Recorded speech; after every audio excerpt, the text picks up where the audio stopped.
మెదక్ జిల్లా కొల్చార మండల వ్యాప్తంగా భారత రాజ్యాంగ నిర్మాత డాక్టర్ బిఆర్ అంబేద్కర్ జయంతి వేడుకలు ఘనంగా నిర్వహించారు. మండలంలోని సంగాయిపేట, పైతర, తుక్కాపూర్, కోనాపూర్, మాందాపూర్, యనగండ, చిన్న ఖనాపూర్, వరిగుంతం, కొల్చారం, రాంపూర్, కిష్టాపూర్, పోతంశెట్టిపల్లి, అంసాన్పల్లి, వాసరంతాండ, కొంగోడ్ గ్రామాల్లో అంబేద్కర్ విగ్రహానికి పూలమాలలు వేసి ఘనంగా నివాళులర్పించారు. రంగంపేటలో అంబేద్కర్ యువజన సంఘం ఆధ్వర్యంలో అంబేద్కర్ విగ్రహానికి పూలమాలలు వేసి ఘనంగా నివాళులర్పించారు. ఈ సందర్భంగా ఉప సర్పంచ్ చిట్కుల సురేష్, సీనియర్ జర్నలిస్ట్ జైపాల్ మాట్లాడుతూ భారత రాజ్యాంగ నిర్మాత డాక్టర్ బిఆర్ అంబేద్కర్ ఆశయ సాధనకు ప్రతి ఒక్కరూ కృషి చేయాలని అన్నారు. ఈ కార్యక్రమంలో మాజీ సర్పంచ్ అరిగే విజయ్ కుమార్, నాయకులు గిరి, సుధాకర్, ప్రసాద్, మల్లేశం, ఎలుక గంగయ్య తదితరులు పాల్గొన్నారు.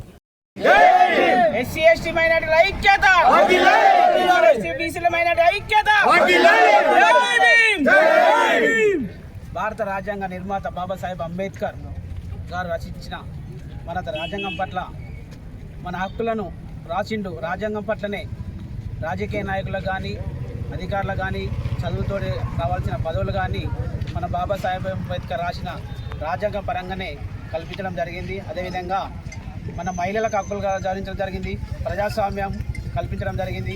అదేవిధంగా రాజ్యాంగం పట్ల దళితులకే కాకుండా అందరికీ సమాన హక్కులు రచించింది కాబట్టి మన బాబాసాహెబ్ అంబేద్కర్ 136వ జయంతి ఈరోజు రంగంపేట గ్రామంలో సర్పంచ్, మరి వార్డు మెంబర్లు, గ్రామ పెద్దలు, అధికారులు, అనధికారుల సమక్షంలో ఈరోజు రంగంపేటలో ఘనంగా 136వ జయంతి ఉత్సవాలు ఘనంగా నిర్వహించడం జరిగింది. అదేవిధంగా మా ఎస్సీ కాలనీ యువకులు ఉత్సాహంతో పాల్గొనడం జరుగుతుంది. అదేవిధంగా ఈ ఉత్సాహాన్ని అదేవిధంగా రాబోయే కాలంలో అందరూ కలిసిమెలిసి ఉండి బాబాసాహెబ్ అంబేద్కర్ పట్ల చూపించి మంచి ఐక్యత ఉండి అన్ని హక్కులను సాధించుకోవాలని కోరుకుంటూ జై భీమ్, జై భీమ్. రెండవ మేధావిగా పేరుగాంచిన మన భారతదేశ రాజ్యాంగ నిర్మాత డాక్టర్ బాబాసాహెబ్ అంబేద్కర్ 136వ జయంతి ఉత్సవాలను మన రంగంపేటలో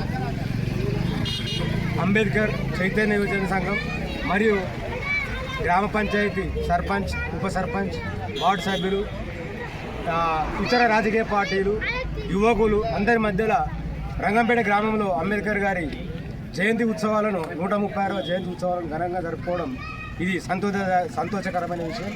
ఎందుకంటే ఈ విగ్రహం పెట్టి సుమారు 15 ఏళ్ళ పైబడింది. అయినా ఏ సంవత్సరం లేనటువంటి పిల్లలు ముందుకు వచ్చి వాళ్ళే పూలహారాలతోటి డాక్టర్ బాబాసాహెబ్ అంబేద్కర్ విగ్రహాన్ని పూల అలంకరణతోటి అతి ఉత్సాహంగా చేసిండ్రు. వారికి పేరు పేరున నా యొక్క ధన్యవాదాలు తెలుపుకుంటూ ఈ ఉత్సవాలను ఘనంగా జరిపిస్తుండగా వచ్చిన పెద్దలందరికీ హృదయపూర్వక జై భీమ్ తెలుపుకుంటూ సెలవు తీసుకుంటున్నా. జై భీమ్.